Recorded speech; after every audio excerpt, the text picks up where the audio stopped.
한국의 5세대 전투기 KF-21 첫 비행, 젠20과 비교하면 어떨까? 주요 항공 강국인 러시아도 내장형 설계 시 여러 문제점에 봉착하곤 한다. KF-21의 정식 운용은 불가피하게 동아시아의 전략적 균형에 일정한 영향을 미치게 될 것이다. 국산 기술로 만든 4.5세대 전투기입니다. 한국인들의 자신감은 어디서 나온 것일까요? 최근 급증하고 있는 한국의 방산 수출에 대해 단적으로 KF-21을 중국의 정예 전투기와 비교하는 내용. 자신들의 전투기에 대해 큰 자부심을 가지고 있는 그들. 한국의 5세대 전투기 KF-21 첫 비행, 젠20과 비교하면 어떨까? 중국에서는 전투기의 세대 표현에 있어 들쑥날쑥 5세대를 4세대로 표현하는 경우가 많음. 자신들이 자랑하는 젠20 또한 4세대로 표현우리 기준 5세대. 번역에 있어서는 이를 감안해서 교정의 표현. 2022년 7월 한국이 자체 개발한 초음속 전투기 KF-21 보라매가 프로토타입의 성공, 처음으로 날아올랐다. 이 성공적인 처녀 비행은 한국이 세계에서 8번째로 초음속 전투기 개발에 성공한 국가가 됐다는 의미이다. 소식이 전해지자마자 한국 네티즌들은 환호했고 일부 한국 밀리터리 팬들은 KF-21이 중국의 선 20이나 선 11B를 격추하는 모습을 애니메이션으로 만들기도 했다. 애니메이션은 KF-21이 근처에 있는 젠20을 기관총으로 직접 격추한 후 근거리 전투 미사일을 발사하여 선 11B를 성공적으로 격추한다. 그렇다면 KF-21과 젠20은 어떻게 비교될 수 있을까?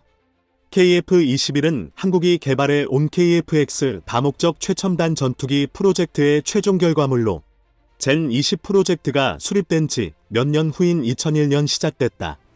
애초에는 주로 구식 F-4C, D 및 F-5E, F 전투기를 대체하고자 하는 목적이었다. 야심찬 한국은 이를 단죄, 쌍발, 다중 역할의 스텔스 전투기로 개발하기로 했고 F-16을 능가하는 위치에 놓이기를 원했다. F-16에 비해 전투 반경이 50% 더 크고 기체 수명이 34% 더 길며 항공전자 장비가 더 우수하고 전자전과 데이터 링크 기능이 더 효과적인 동시에 나팔 및 타이푼 전투기보다 스텔스 성능이 뛰어나다. 그러나 KF-X 프로젝트 제안 후 오랫동안 진행이 더뎠다. 한국 공군은 더 넓은 범위와 탑재량, 더 큰 개조 가능성을 위해 쌍발, 중전투기 설계를 지지했지만 연구 개발 부서에서는 한국의 기술 기반이 취약하기 때문에 단순한 단일 엔진 경전투기로 시작해야 한다고 생각했다. 결국 마지막 타협은 부분적인 스텔스 기능을 갖춘 쌍발 경전투기를 개발하는 것이었다. 마침내 2008년 10월 KF-X 프로그램의 기본 전략이 승인됐다. 이어 인도네시아도 원형기 및 기술 자료를 제공하고 설계와 생산에 참여하기로 약속, 개발비의 약 20%를 분담하기로 했다.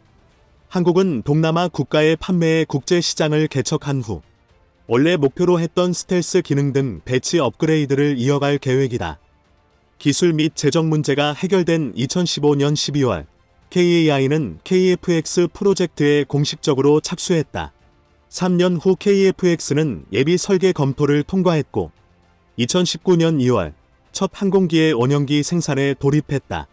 국제적으로 5세대 전투기를 평가하는 4S 기준은 스텔스, 초음속 슈퍼사닉, 초기동 슈퍼러질러티, 초가시거리 수피리어 센서로 알려져 있다. 젠20과 비교하여 KF-21이 어느 수준인지 살펴보자. KF-21과 젠20 모두 이중 사다리꼴 캠버 수직 꼬리를 사용하여 스텔스 성능을 극대화하고 중속 및 고속에서 방향 제어 안정성을 개선하는 데 도움이 된다. KF-21은 전통적인 레이아웃을 채택, 평평한 꼬리와 주 날개는 기본적으로 동일 평면에 있으며 해랑 전면 및 후면 가장자리와 측면 가장자리는 평행, 기본적 스텔스 요구 사항을 충족한다. 두 전투기 모두 노즈 기수는 모두 오각형 단면으로 설계되었으며 동체는 육각형 단면 구성에 가깝고 공기 흡입구는 양쪽에 있으며 압축기에서 엔진 공기 흡입구로의 통로는 S자형이며 동시에 기복부 탄창의 위치를 남겨두었다. 그러나 젠20은 DSI 다이버터, 네스 슈퍼사닉 인레트 고정식 초음속 흡입구 설계를 채택. 공기 흡입 중에 서로 다른 압력 분포를 발생시켜 전투기가 더 큰 속도 범위에서 기동할 수 있도록 하면서 동시에 강력한 레이더 반사원이었던 경계층 격변막 부면층 격도를 없앴다. DSI는 거대한 공기 흡입 시험을 많이 거쳐야 하는데 한국은 이러한 요건을 갖추지 못해서 KF-21의 F-22, FA-18E-F와 같은 스플리터 플레이 분할한 흡기 덕트를 채택했다. 이 기술은 초음속 비행 시 공기의 유속을 지연시켜 기체의 서징서징 현상 진동 현상을 감소시키기도 하지만 DSI 흡입구에 비해 레이어층가 많아서 정면 스텔스의 성능에 영향을 주는 것으로 알려져 있다. KF-21의 전반적인 스텔스 설계는 기본적으로 중간 정도로 무난하다. 내부 장비가 덜 돌출되어 있으며 형상 반사 제어도 기본적으로 괜찮다. 그러나 KF-21이 털리는 지점이 바로 반 매립식 탄창이다. 레이더 반사 단면적 RCS를 줄이고 스텔스 성능을 보장하기 위해 젠 20 등 5세대 전투기는 내장된 폭탄 베이를 사용, 항공기 표면을 최대한 매끄럽게 한다. 그러나 KF-21의 반 매립식 탄창은 오랜 기간의 고생을 무색하여지도록 만들어 버렸다. 4세대 전투기도 사실 초음속 순항이 가능하지만 켜야 하고 몇 분밖에 버티지 못한다. 5세대 전투기는 F터버너를 사용하지 않고도 30분 동안 마하 1.5 정도로 비행해서 적의 깊은 목표물을 은밀하고 빠르게 타격한다. 한국이 공개한 자료에 따르면 KF-21은 최대 마하 1.8이며 GE에서 제공하는 F414G 400K 엔진 2개를 탑재한다. 4세대 F-18E F 전투기가 동일한 엔진을 탑재했는데 이들의 추력비가 KF-21보다 높다. 즉, 통상적으로 KF-21의 초음속 순항 가능성에 의문을 품을 수밖에 없다. 반면 젠 20은 2020년이 넘어가며 WS-10C를 장착했는데 이 엔진은 마하 1.5에서 5.5톤의 추력만 있으면 된다. 충분한 순항 능력을 갖출 수 있다. KF-21의 주익은 45도 안팎으로 젖혀진 사다리꼴 모양으로 날개 두께가 상대적으로 얇아서 초음속 구간 마하 2 이내의 비행 요건을 잘 충족시킨다. 이러한 설계의 날개는 일반적으로 고고암속 순항의 양력에 대한 특성상 나쁘지 않아서 스텔스기 날개 모양에 있어 비교적 괜찮은 선택이다. 또한 F414 엔진이 주는 서칭 파워는 가감속, 상승률, 공중전의 안정성 등 기동성 지표 측면에서도 나쁘지 않다. 젠 20이 채택한 커플링 카라드 레이아웃 역시 45도 형태로 저속 비행에서 다른 배치보다 우수한 성능을 가지며 높은 공격 각도에서 안정적인 전투 비행 능력을 제공한다.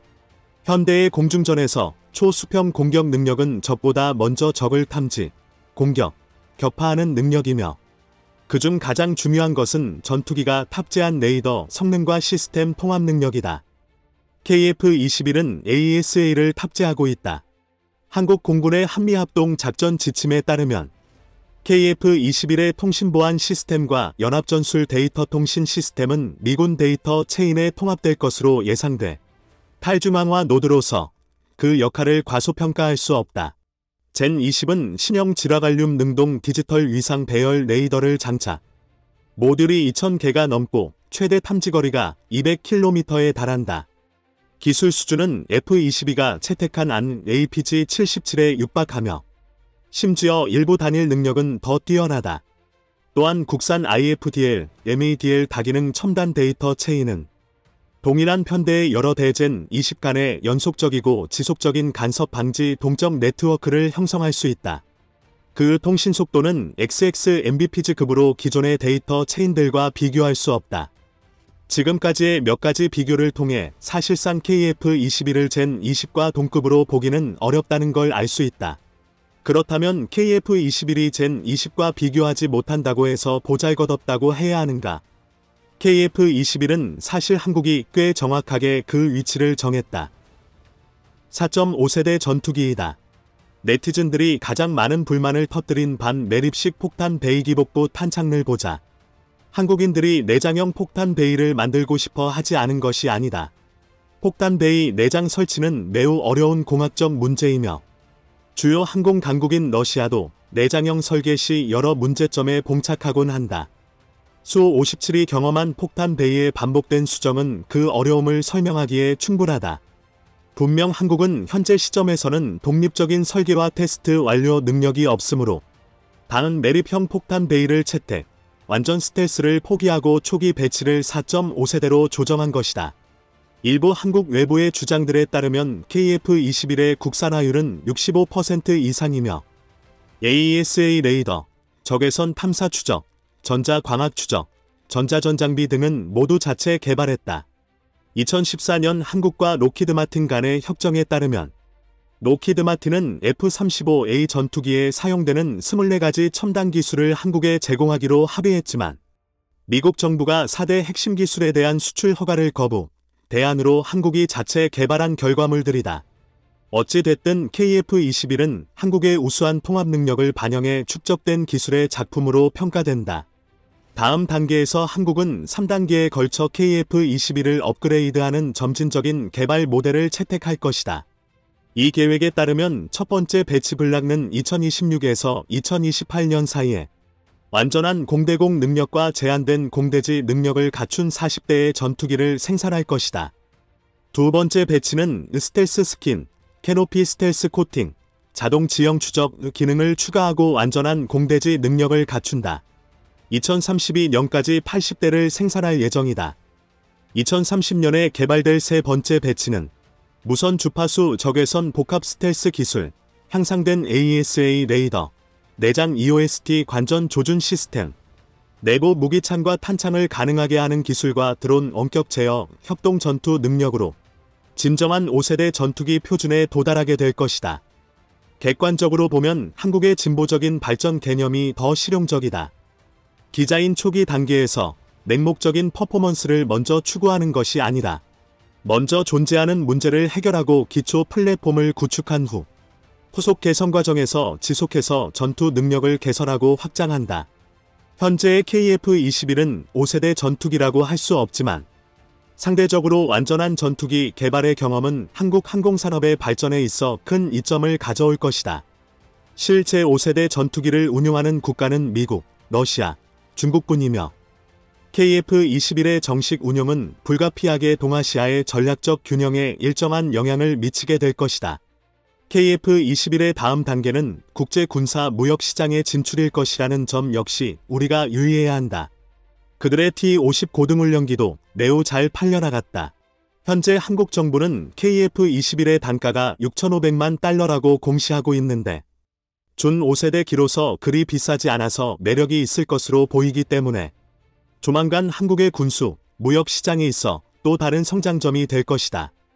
동아시아 괴물 방초강대국들이 모인 지역에서야 KF-21이 젠 20에 못 미친다고 할 수 있겠지만 차세대 전투기 개발에서 한국이 일본을 멀찌감치 따돌린 것이 사실이다.